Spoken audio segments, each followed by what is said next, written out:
Accounting four management എന്ന് പറയുന്ന പേപ്പറിൽ 2023 മാർജിനൽ കോസ്റ്റിംഗ് എന്ന് പറയുന്ന ചാപ്റ്ററുമായിട്ട് ബന്ധപ്പെട്ട് ചോദിച്ചിട്ടുള്ള ക്വസ്റ്റ്യൻസ് ആണ് ഇന്നത്തെ ക്ലാസ്സിലൂടെ നമ്മൾ ഡിസ്കസ് ചെയ്യുന്നത്.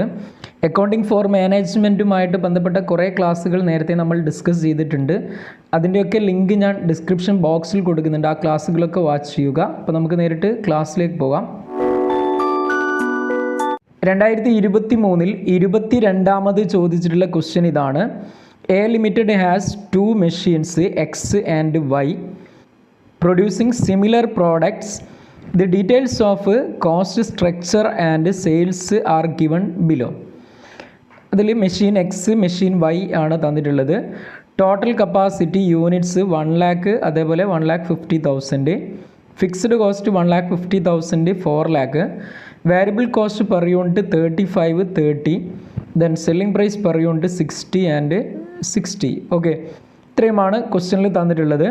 ദെൻ ഒന്നാമത്തെ ക്വസ്റ്റ്യൻ പറയുന്നത് എന്താണ്? Calculate break even point of each machinery. Then രണ്ടാമത്തെ question calculate indifference points of these machineries എന്നുള്ളതാണ് ക്വസ്റ്റ്യനിൽ പറഞ്ഞിട്ടുള്ളത്. അപ്പോൾ ഇവിടെ ആദ്യം നമ്മൾ കാൽക്കുലേറ്റ് ചെയ്യേണ്ടത് എന്താണ്? Break even point. Break even point യൂണിറ്റ്സിലും കണ്ടെത്താം, ബ്രേക്ക് ഇവൺ പോയിൻറ്റ് റുപ്പീസിലും കണ്ടെത്താം.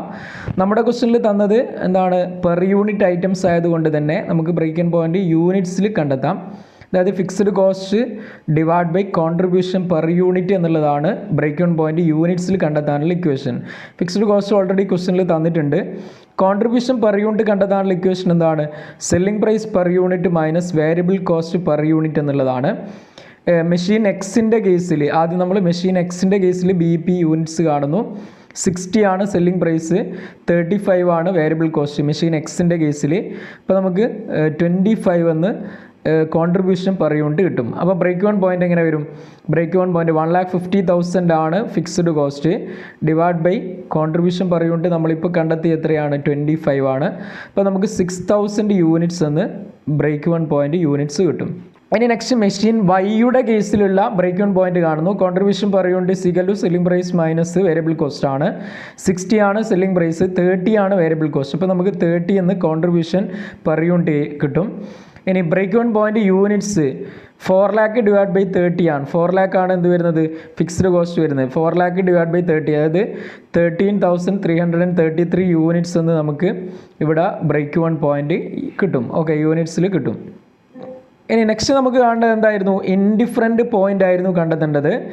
ഇൻഡിഫറൻറ്റ് പോയിൻ്റ് എന്ന് പറയുന്നത് difference in fixed cost, difference in fixed cost divide by difference in variable cost ആണ്.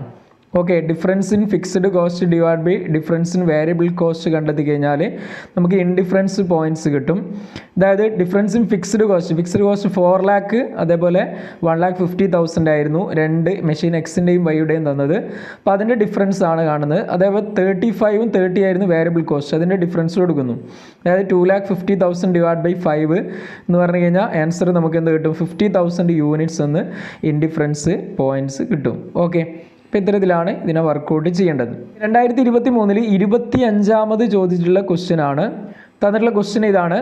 A plant is running at present at 50% capacity due to the global depression. Okay, the following details are available. Direct material 2, cost per unit ആണ്. Direct labour 1, variable overhead 3, fixed overhead 2, total cost 8. Then production per month 20,000 units, total cost of production 1,60,000, total sales 20,000 at 7 എത്രയാണ്? 1,40,000, loss 20,000 എന്നുള്ള രീതിയിലാണ് വരുന്നത്. The next തന്നിട്ടുള്ള എന്താണ്? An exporter offers to buy 20,000 units per month at ₹6.5 per unit and the company seeks your advice whether to accept or reject the offer എന്നുള്ളതാണ്. Company നമ്മളോട് advice ചെയ്യാനാണ് പറയുന്നത്. ഈ ഒരു ന്യൂ എക്സ്പോർട്ടറിൽ നിന്നുള്ള ഓർഡർ സ്വീകരിക്കണമോ സ്വീകരിക്കാതിരിക്കണമോ എന്നുള്ളതാണ് നമ്മൾ അഡ്വൈസ് ചെയ്യേണ്ടത്. അപ്പോൾ ഇതിനായിട്ട് നമ്മൾ ചെയ്യേണ്ടത് ജസ്റ്റ് ഒരു മാർജിനൽ കോസ്റ്റ് സ്റ്റേറ്റ്മെൻറ്റ് വെച്ചിട്ടാണ് നമ്മൾ വരയ്ക്കേണ്ടത്. അതായത് പ്രസൻറ്റ് എക്സിസ്റ്റിംഗ് കപ്പാസിറ്റി വെച്ചുകൊണ്ട് 20,000 യൂണിറ്റ്സ് ആണ് നിലവിലുള്ളത് നമ്മൾ പ്രൊഡ്യൂസ് ചെയ്യുന്നത്. ഫോറിൻ ഓർഡർ 20,000 എക്സ്ട്രാ വരുന്നു, അതിൻ്റെയും നമ്മൾ കൊടുക്കുന്നു. ദെൻ ടോട്ടൽ കൊടുക്കുന്നു, ലാസ്റ്റ് കോളത്തിൽ ടോട്ടൽ 40,000, 20,000 പ്ലസ് 20,000. ഓക്കെ, ഇവിടെ സെയിൽസ് വന്ന എത്രയാണ്?